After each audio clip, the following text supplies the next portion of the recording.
Apakah merapaters pernah mengalami deja vu? Seperti ada perasaan seolah kita pernah mengalami kejadian yang sedang kita alami saat ini. Ya, apakah pengalaman ini hanya sekedar perasaan? Atau sebenarnya ada penjelasan ilmiah di balik rasa yang kita alami? Atau mungkin hal ini ada kaitannya dengan hal mistis atau kehidupan kita di masa lalu? Untuk bisa lebih memahami apa itu sebenarnya deja vu dan bagaimana hal tersebut bisa terjadi, simak pembahasan berikutnya merapaters. Istilah deja vu sendiri berasal dari bahasa Perancis yang artinya pernah melihat. Kata ini diciptakan oleh seorang filsuf dan parapsikolog berkebangsaan Prancis bernama Émile Biorac. Secara umum, deja vu bukan sekedar perasaan yang tiba-tiba muncul di dalam benak kita loh merapaters. Akan tetapi, para ilmuwan percaya bahwa fenomena tersebut muncul sebagai respon otak atas rangsangan yang datang dari luar tubuh maupun kelainan kimia di dalam otak. Para ilmuwan sama-sama sepakat bahwa tempat kejadian perkara dari peristiwa ini adalah di dalam lobus temporal medial. Banyak teori mengenai deja vu yang mampu memberikan hipotesis mengenai bagaimana proses deja vu terjadi. Akan tetapi hingga saat ini para ilmuwan bahkan belum berhasil untuk mencapai kesepakatan mengenai bagaimana cara mengelompokkan puluhan teori tentang deja vu tersebut. Namun jangan khawatir merapaters.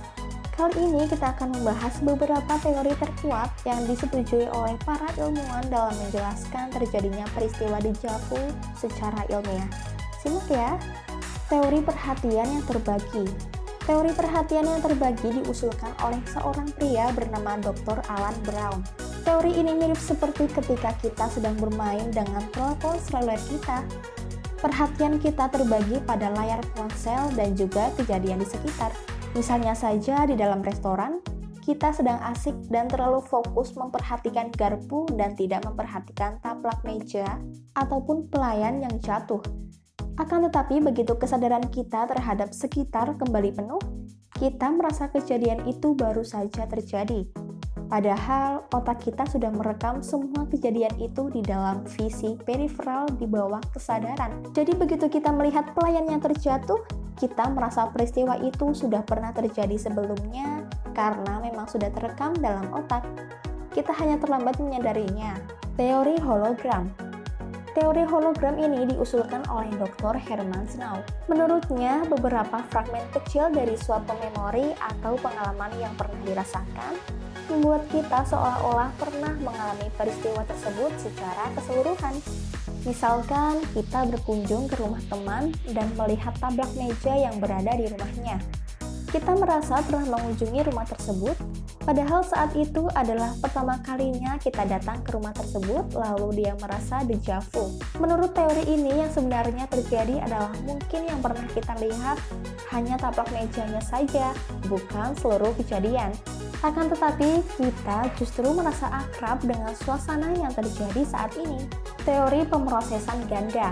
Sebagai contoh untuk teori ini, misalkan di suatu restoran, seorang pelayan tanpa sengaja menjatuhkan nampan berisi piring makanan dan minuman. Pada saat kejadian tersebut berlangsung, otak kita memproses informasi tersebut. Tangan pelayan yang membalik, teriakan pelayan meminta bantuan, aroma pasta, dan lain-lain.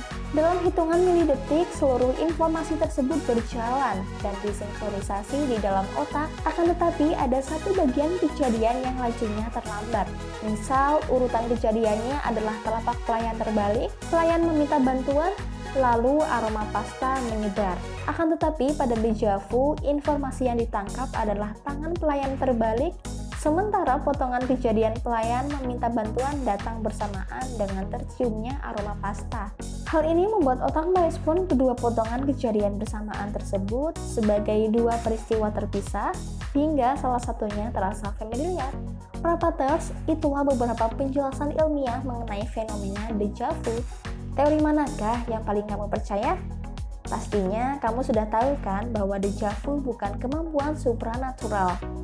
Jika kamu suka video ini, jangan lupa like dan share video ini ya. See you!